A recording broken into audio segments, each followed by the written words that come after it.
मित्रों नमस्कार। काव्य प्रकाश का जो हम लोग क्रमशः अध्ययन कर रहे हैं, तो आज के इस वीडियो में हम लोग उस अध्ययन के क्रम में अभिहितान्वयवाद एवं अन्विता विधानवाद का अध्ययन करेंगे।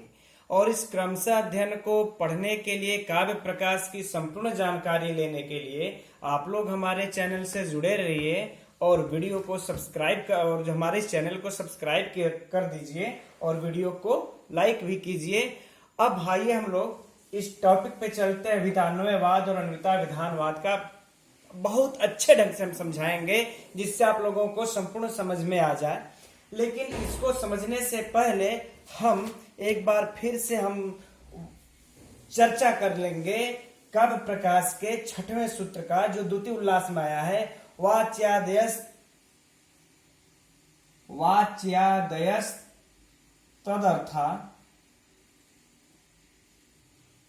तदर्था शिव। यहां मम्मट कह रहे हैं कि अर्थ के 3 प्रकार होते हैं, अर्थ के 3 भेद होते हैं। ठीक है, हम लोग इसकी चर्चा कर लिए हैं, लेकिन आज फिर हम बोल रहे हैं वह अर्थ के 3 भेद होते हैं। कौन कौन से होते हैं? तो कह रहे हैं कि वाच्य, पहला वाच्य, दूसरा लक्ष्य, तीसरा व्यंग्य। यह 3 भेद होते हैं, वाच्य, लक्ष्य, व्यंग्य। वाच्य आदि, और हम वाच्य आदि से हम यहाँ पर अनुवृत्ति ले लेंगे। इसका व्याख्या मैंने पिछले वीडियो में किया, इसलिए इस पे समय नहीं देना है। बस आप समझिए कि अर्थ के 3 भेद होते हैं। वाच्य आदेश तद अर्थ के यही 3 भेद होते हैं। तद अर्था, उस अर्थ के, किस अर्थ के? जो शब्द में निहित होते हैं, उस अर्थ के 3 भेद होते हैं। कौन? वाच्य, लक्ष्य, व्यंग्य। लेकिन फिर आगे कहते हैं तात्पर्यार्थोपकेषुचित्। अगला वाले सूत्र में यह कहते हैं काव्य प्रकाशकार तात्पर्यार्थो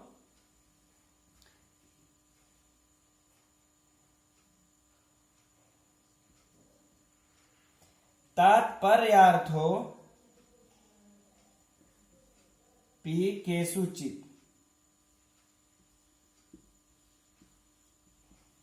यह कहते हैं, अर्थात यह जो 3 हम लोग अर्थ के भेद या जो 3 पढ़े, वाच्य, लक्ष्य, व्यंग्य, तो केषुचित् मतलब कुछ लोग, तात्पर्यार्थो अपि, इस अर्थ का चौथा भेद भी मानते हैं। अर्थ का जो चतुर्थ भेद है, अर्थ का चतुर्थ भेद, यह केषुचित् कुछ लोग मानते हैं। कौन है चतुर्थ भेद? यह चौथा वाला। करें तात्पर्यार्थ, तात्पर्य, अर्थात तात्पर्यार्थ कह ले, तात्पर्य। ठीक, तो यह करे तात्पर्यार्थ है, यह चौथा भेद है तात्पर्य। कौन मानते हैं? केषुचित्। तो यह केषुचित् में कुछ लोग तो इसको अनुवृत्ति में लिखते हैं, वह तो लिखते हुए कहते हैं कि कुछ और लोग। कौन? मीमांसक। इस केषुचित् का अर्थ क्या हो जाएगा? मीमांसक लोग जो हैं। अब मीमांसक में कौन मीमांसक? तो कह रहे हैं कि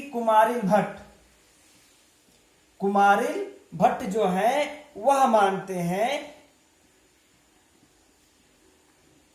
कि यह तात्पर्यार्थ नामक एक चौथी शक्ति होती है। यह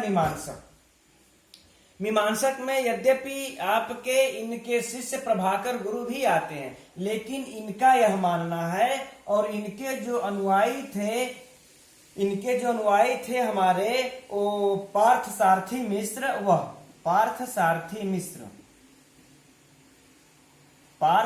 मिश्र ने का भी मानना है कि यह तात्पर्यार्थ नामक चौथी अर्थ की शक्ति होती है, तात्पर्य नामक। तो इनका एक सिद्धांत है जो कि अभिहितान्वयवाद के नाम से जाना जाता है। इनका यह सिद्धांत तात्पर्यार्थ की शक्ति के लिए दिए हैं। यद्यपि यह जो कुमारिल भट्ट हैं, हम ध्यान देने योग्य बात हम बता दें, यह कहे हैं कि तात्पर्यार्थ नामक शक्ति होती है। यह व्यंजना को नहीं मानते, इसलिए अगर कुमारिल भट्ट के निगाह में देखेंगे तो जो तात्पर्य नामक जो शक्ति है वह तीसरी ही शक्ति है, चौथी नहीं है। लेकिन हमारे जो काव्य प्रकाश के ग्रंथकार जो मम्मट हैं, उनके मत में तो तीसरी शक्ति व्यंग है, लेकिन अगर तात्पर्य को रख देंगे तो उनके मत में या केशु मतलब चौथी शक्ति हम ले लेंगे, चौथा भेद ले लेंगे, अर्थ का चौथा भेद हम ले लेंगे। किनके मत में? एक काव्य प्रकाश। लेकिन जो कुमारिल भट्ट हैं वह व्यंग को नहीं मानते, तो उनके मत में तो भी अर्थ के 3 ही भेद होंगे। लेकिन अब आइए, अब हम लोग तात्पर्य का जो तात्पर्यार्थ नामक शक्ति को सिद्ध करने के लिए इन्होंने जो अभी हितान्वयवाद का जो नियम बनाया है, इसके सिद्धांत को जानते हैं। अभिहितान्वयवाद का जो सिद्धांत है, कहते हैं पहले पद होता है। पहले क्या होता है? पद। अब पद से हमें किसकी प्रतीति होती है? पदार्थ की। बहुत ध्यान से समझिएगा, बहुत टेढ़ी खीर होती है दर्शन। दर्शन बहुत ही टेढ़ी खीर होती है, और उसमें इसको समझने के लिए बहुत ही ध्यान से ध्यान देना होगा आप लोगों को। कहते हैं पहले पद होता है। अब पद से हमें किसकी प्रतीति होती है? पदार्थ की प्रतीति होती है। इसके बाद हम इन पदार्थों का, अब इसमें पद हो गए तो कई पद होंगे, तो कई पदार्थ हो जाएंगे। तब इन पदार्थों का उन पदार्थों का परस्पर संबंध जो पद से उपस्थित नहीं हुआ था, उस वाक्यार्थ मर्यादा से उपस्थित होता है।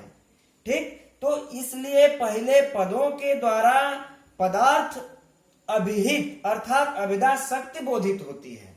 अब इसको हम लोग तो समझ में ऐसे नहीं आएगा, अब ऐसे समझते हैं। जैसे देखिए, पद हो गया, पद से हो गया पदार्थ। अब इन पदार्थों में क्या करते हैं? इन पदार्थों में जो अभिहित, ठीक, अभिहित अर्थात अभिधा शक्ति द्वारा, ठीक, अभिधा शक्ति द्वारा हम क्या करते हैं? अभिधा शक्ति द्वारा इनका अर्थ लगा लेते हैं, इनका बोध हो जाता है।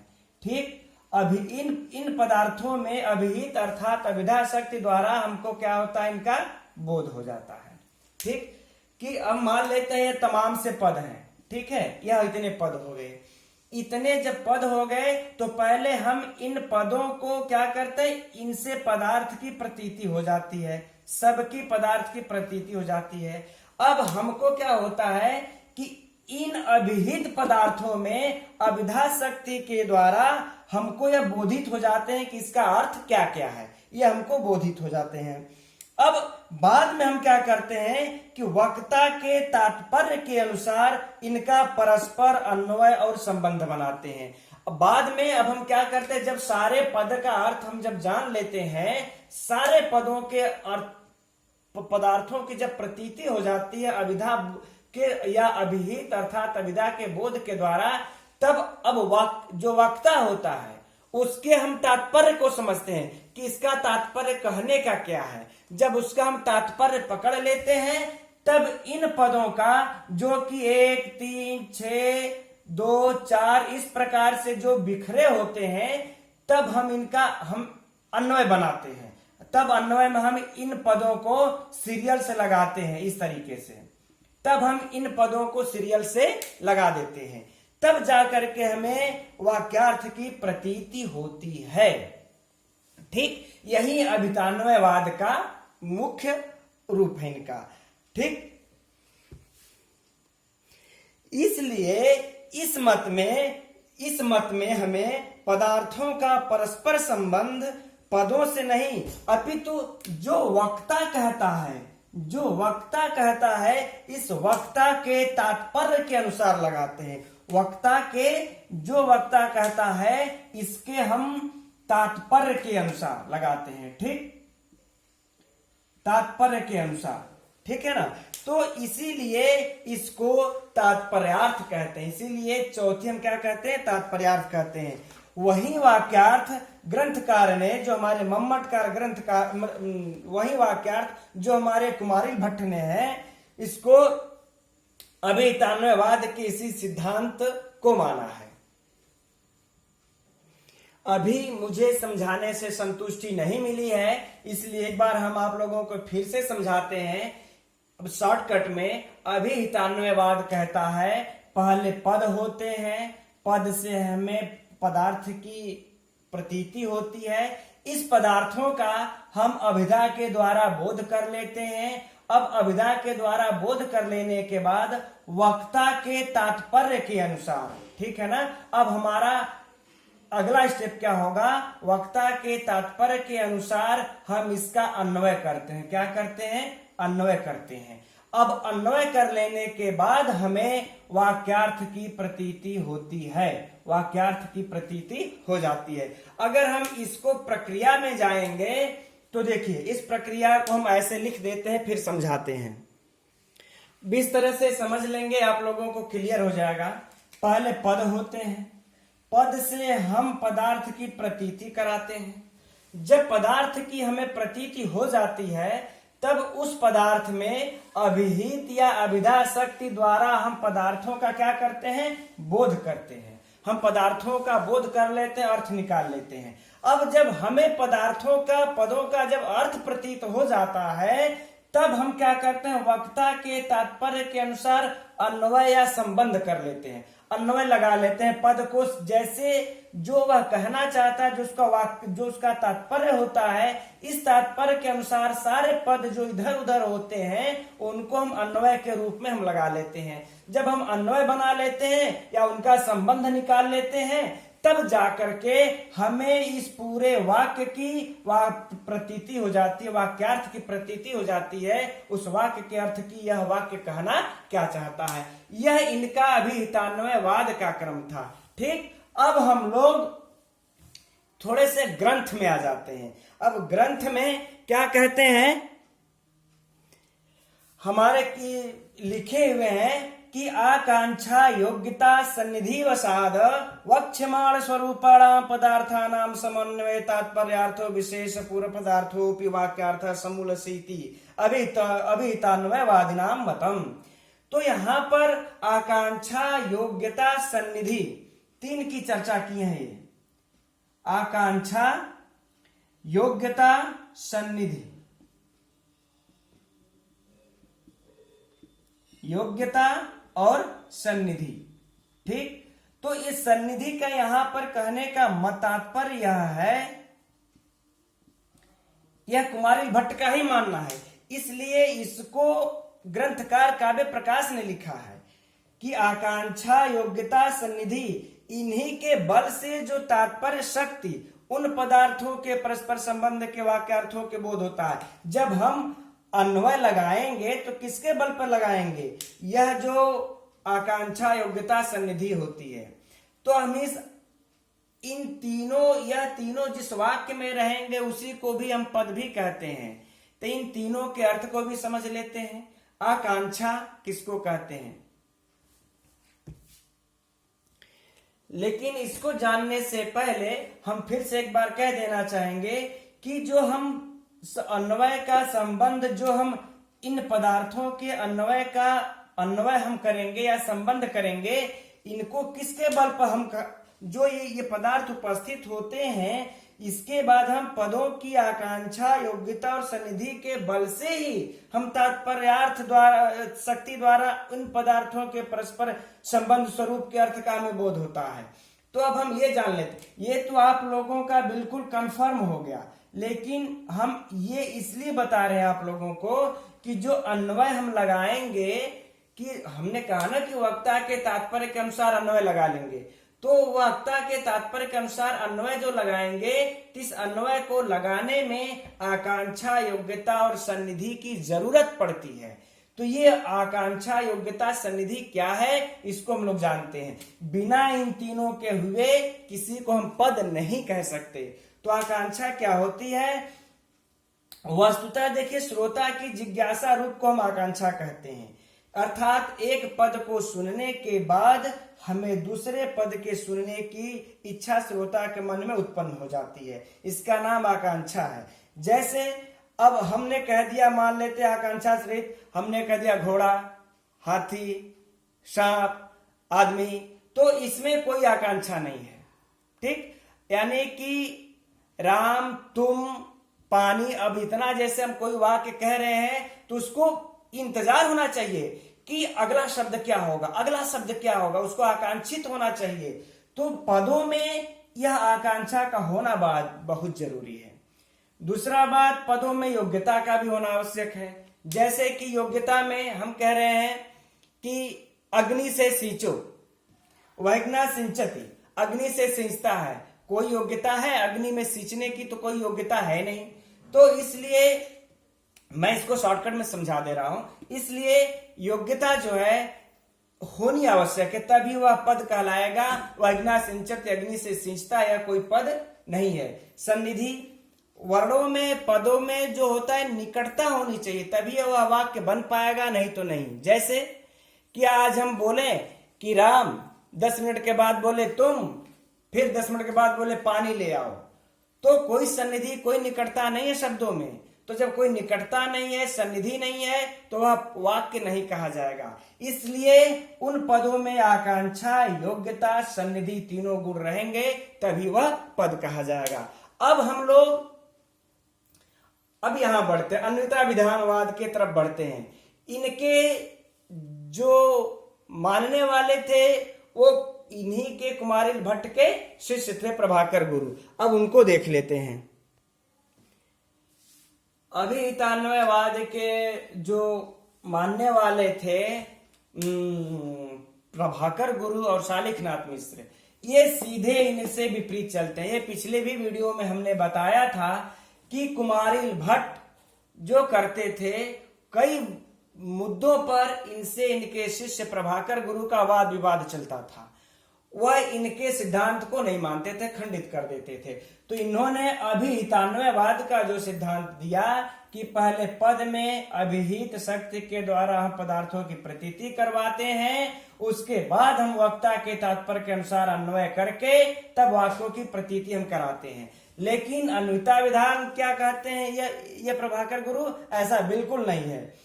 पहले इनके अनुसार हम लोग अब चलते हैं। कहते हैं पहले क्या होता है, पहले अन्वित पदार्थों का ही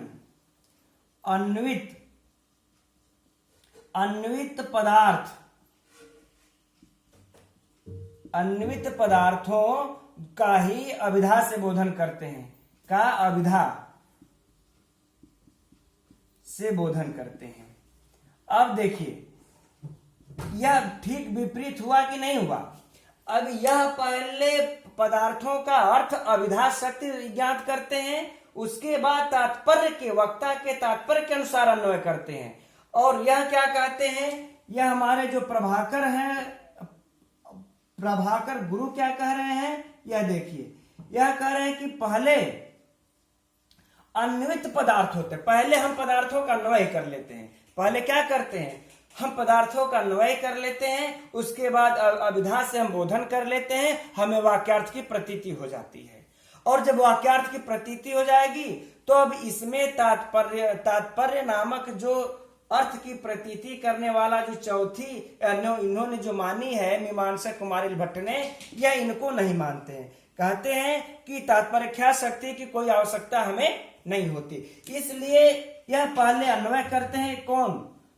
ये प्रभाकर गुरु पहले पदार्थों का अन्वय कर लेते हैं, इसलिए इनको अन्विता विधान कहा गया। अर्थात पहले अन्वय होगा, इसके बाद अभिधान, अर्थात अभिहित पदार्थ होंगे, अर्थात उनकी अभिधा शक्ति के द्वारा अर्थों को जाना जाएगा। और यह क्या कहते हैं कि अभिहित, पहले हम अभिधा शक्ति के द्वारा उन पदार्थों को जानेंगे, उसके बाद अन्वय करेंगे। इसलिए इनको अभिहितान्वयवाद, और इनका पहले यह अन्वय करते हैं, उसके बाद अभिधा शक्ति के द्वारा अर्थ को जान लेते हैं, इसलिए इनको अन्विता विधान कहा गया।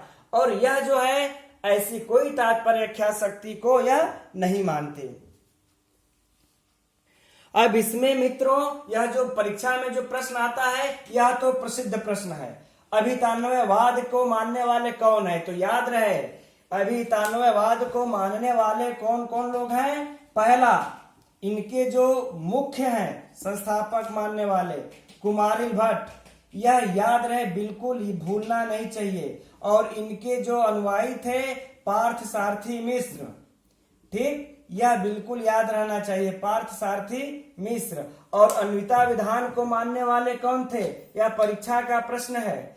तो कौन थे, प्रभाकर गुरु। प्रभाकर गुरु, इनका नाम तो प्रभाकर ही था, लेकिन गुरु की जो उपाधि दिया था किसने दिया था, कुमारिल भट्ट ने ही दिया था। इनके गुरु ने ही इनको प्रभाकर